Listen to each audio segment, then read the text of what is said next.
If you feel uninspired or undervalued, or when the work doesn't excite you anymore, it might be a signal to explore some better opportunities. So, Tonika, if you can speak to that, what's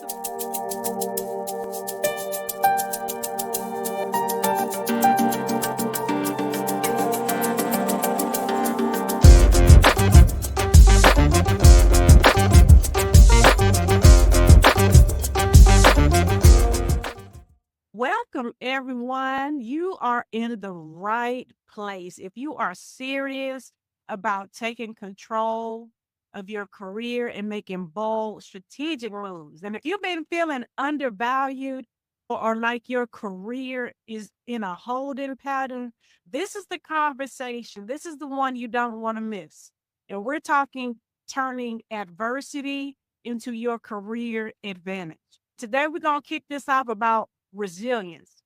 Resilience is not just about bouncing back, but it's about bouncing forward with intention. The job market is shifting, right? And if you're over 40 like me in leadership or building a business, you already know things aren't the same way they were 5 and 10 years ago. Here's the thing: the professionals who thrive, they're not waiting for things to happen. They're making pattern moves before they need to. Okay. So by the end of today's session, you will know exactly how to reposition yourself to make bold career moves with the confidence and play offense instead of defense. So we're not just talking career setbacks. We're talking about turning them into leverage. And that's why I'm joined by leadership coach and founder, Core of Courage Group, Twanika Crawford. Now, you work with high achievers who feel stretched thin. Why do you think, and give us some background about yourself, but why do you think resilience is a must have skill in today's market? Resilient the it determines whether the professional is stuck stagnant in the same place or if you grow, evolve. Because one thing we can agree on is pressure is out here. Absolutely. Setbacks, they're coming. It's not a matter of, it's a matter of when. And you have to be able to take the setbacks and the pressure that you're constantly under and the setbacks that you encounter. You have to be able to use resilience as strategy. Oh, yes. And I absolutely love what you said, because I was going to say that when I was thinking about resilience. I know that most people think of resilience as recovery. And I was thinking of bouncing back, but I was like, I don't like that. I was like, an epiphany in my mind, bouncing forward. And as I look back over my own personal experiences and career setbacks and things that I've encountered over the past couple of years, I don't want to bounce back. I want to bounce forward. Resilience is that thing that keeps pressure from breaking. Absolutely. And too many professionals, they stay in roles too long because they fear instability.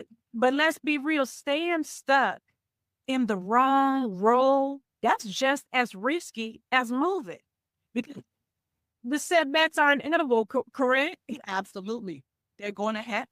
And when they're out of alignment, I know all too well, staying in rooms, staying in relationships that are out of alignment, that you've outgrown, the damage is coming.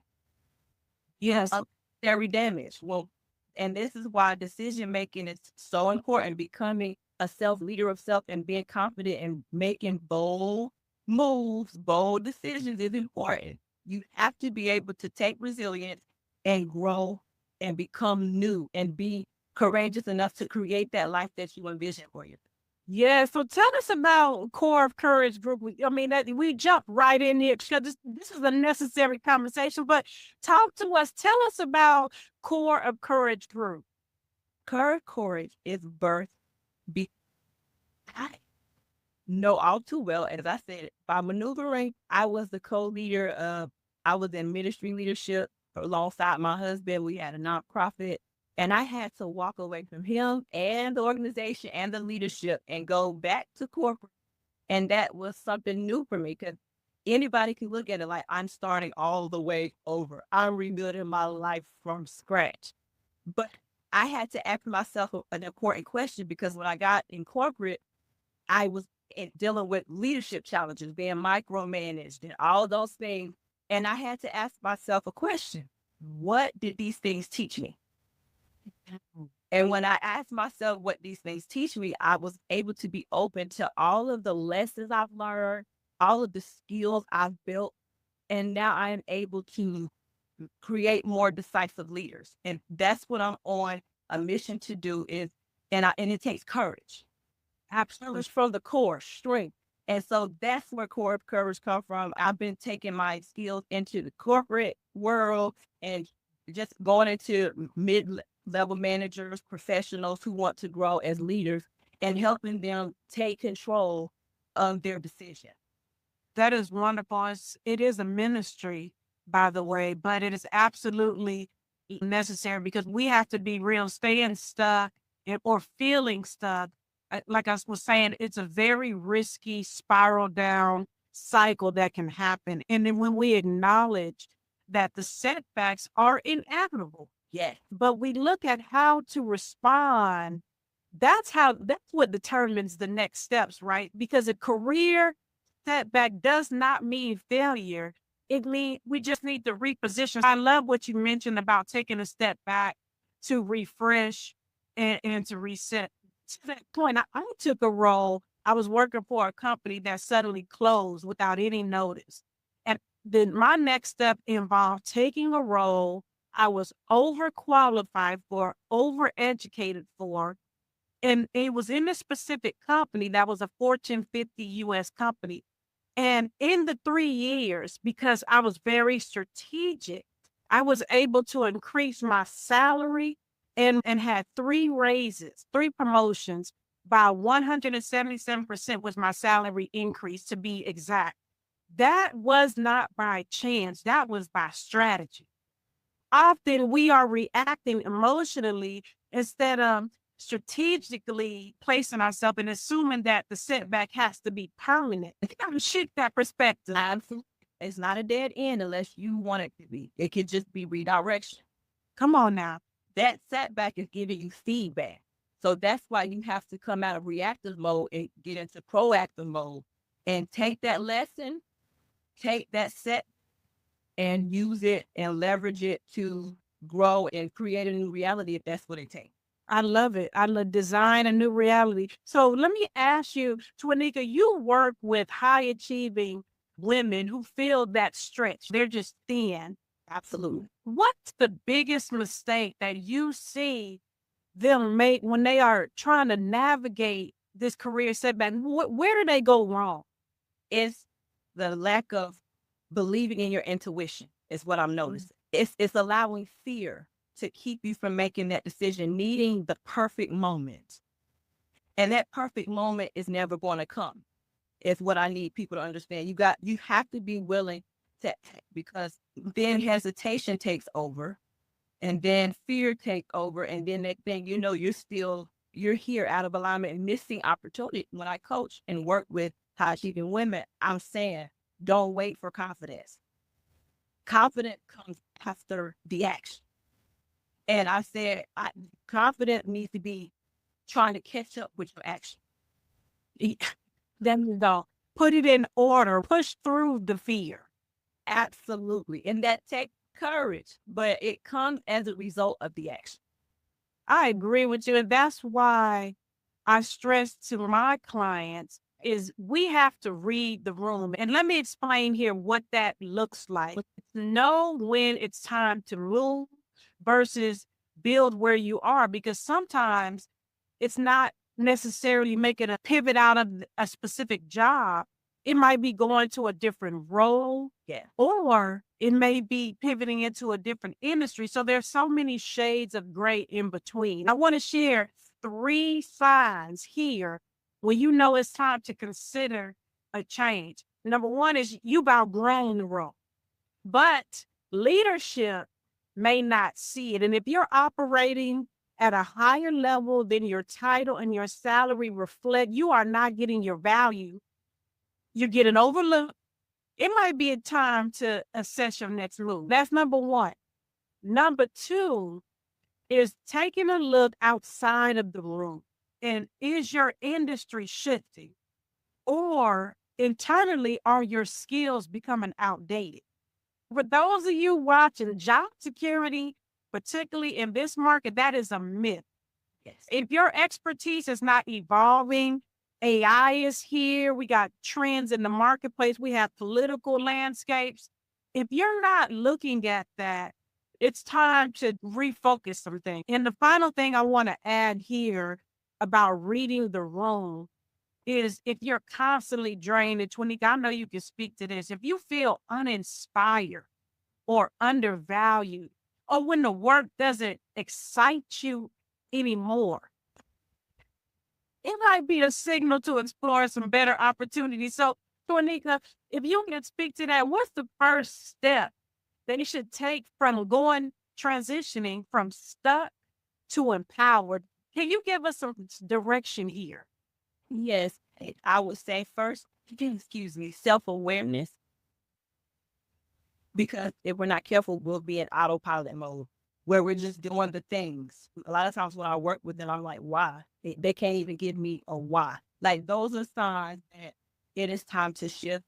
And for me, it was about becoming aware. Take time, like you were saying, if your skills are above and you're not getting your value, sometimes I run across clients who don't even realize. Absolutely. I always say it's one thing to know your worth, but it's a whole nother skill set to advocate your value. Absolutely. When people think that bold career moves, that means you have to take this huge risk. I'm here to say bold does not mean reckless.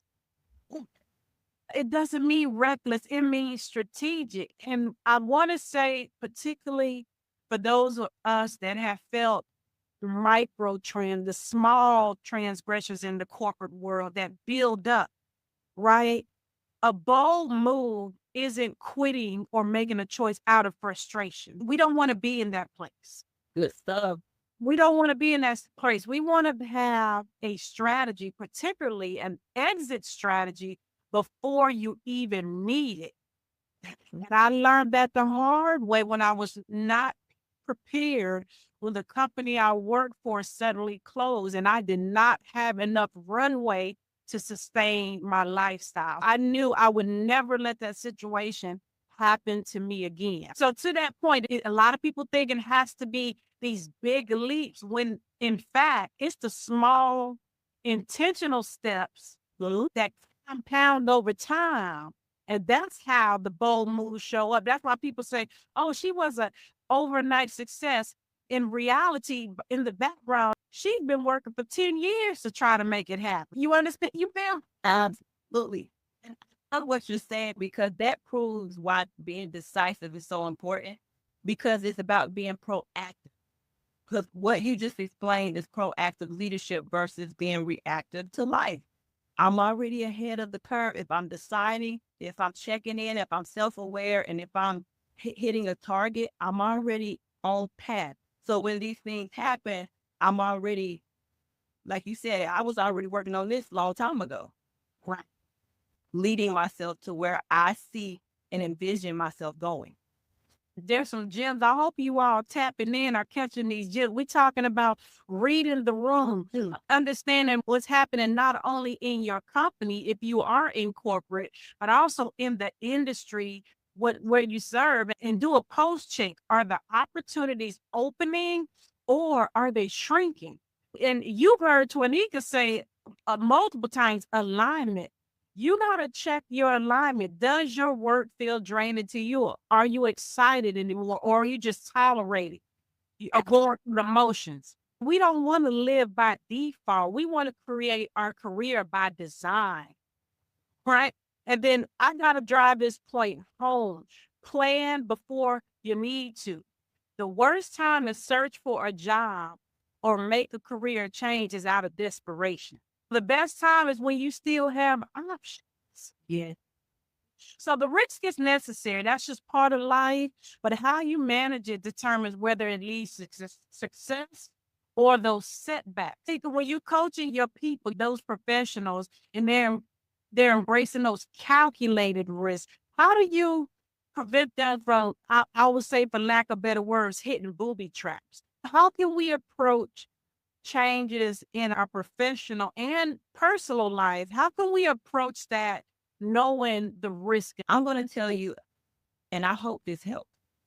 This is the mindset shift that I took. Anything I lose in my personal life or career as a result of choosing me or aligning is worth it. Because a lot of times it's the fear of failure, the fear of the unknown, the fear of judgment, or the fear of letting people down. And I have learned that when it comes to making decisions, I am the one who lives with the outcome of that decision. I am the one who lives with the consequences of that decision, not those people who I want to please, should I say. You have to understand that you can't prevent every booby trap. Oh, no. Because you just have to be willing to plan as best as you, to your knowledge, make the decisions that are in alignment with what you truly believe, because that's another thing I teach them is trusting yourself. You'll be surprised at how many people have been trained to believe every other voice but their own. We have to learn to trust what resonates and what aligns with us and what we believe God is leading us to in our career. And we have to be willing to make that step in the unknown. Oh, that is so powerful. I believe also that the fear of the unknown, when the opportunity does present itself, and the question is, are you ready? All of those limiting beliefs and self-doubt starts to swirl around. So that was very powerful, what you just said. I just have to be real. A lot of mid-career professionals, they just wait too long to make a move. They just wait too long. They don't feel prepared. And when an opportunity finally shows up, they're scrambling instead of stepping into that with confidence, because what you said, things are going to happen out of our control. Right? And for those of you that are in a corporate role, considering a change or looking for elevation within the company you work in, if you're waiting for that company to see your value or waiting for the industry to stabilize or for some other sign, that's reactionary. And that's what we're talking about today. We want to get in front of that. The most successful people, they're playing offense. They're not on defense. And for those of you that are self-employed, if you're trading time for money, you don't have systems in place, you don't quite own your business yet. It owns you. Let's start shifting the perspective and aligning some things in our life. If you are self-employed and if you're in corporate and you're not positioned for leadership and you're waiting on promotions and waiting on other people's validations, as you had mentioned earlier, that may never come. Without brutal honesty, if the resume is the only thing that's getting updated, you're already behind the game. Right? Because we're talking about positioning. And that means having the right aligned conversations, being around the right people for you.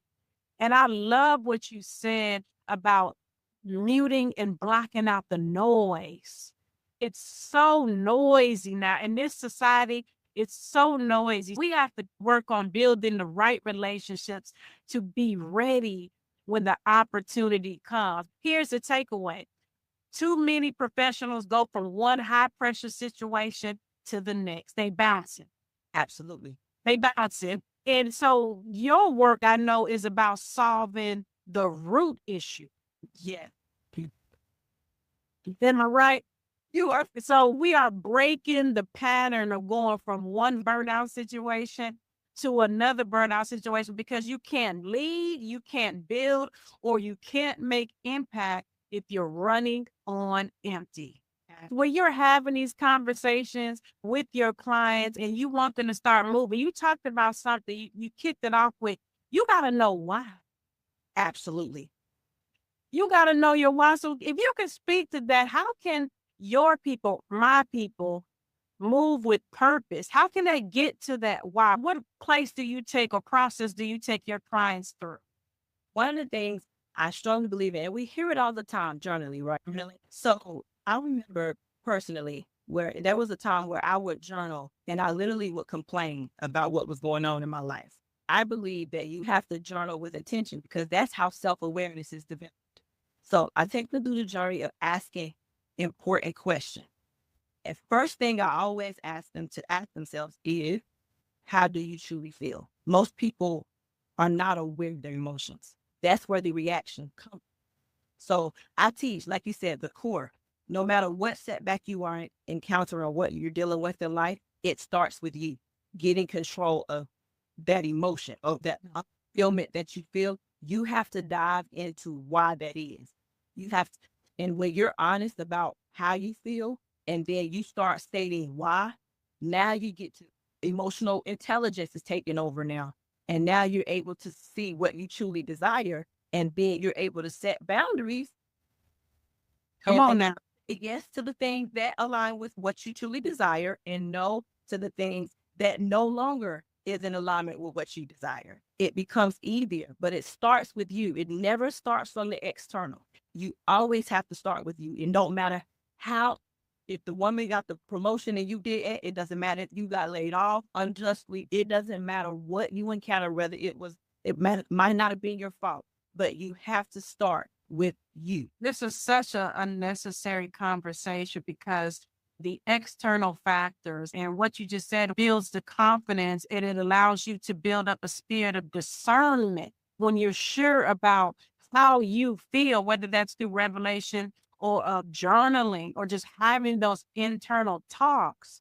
You start to build up that discernment, just again, to say yes to what's appropriate or what's aligned and say no or not right now to things that aren't fitting the season you are in your life. And we're talking about resilience, ladies and gentlemen. It's not about waiting for things to happen. It's about the positioning yourself before you even need to make a move. Such value provided from you, Tonique. Thank you for joining this conversation. I so appreciate you. Thank you so much. You're welcome. I will drop Tonika's information. Go to the description. I'll be sure that you'll have her information to connect with her. I do want to leave you all. My book, Choice Destinations, is coming to audio this spring. So excited. So if you've been waiting for a sign to invest in your next move, this is it. Those of you that tapped in today, drop a comment of your biggest takeaway. We got to keep these conversations going, okay? And until next time, make your next move your best move.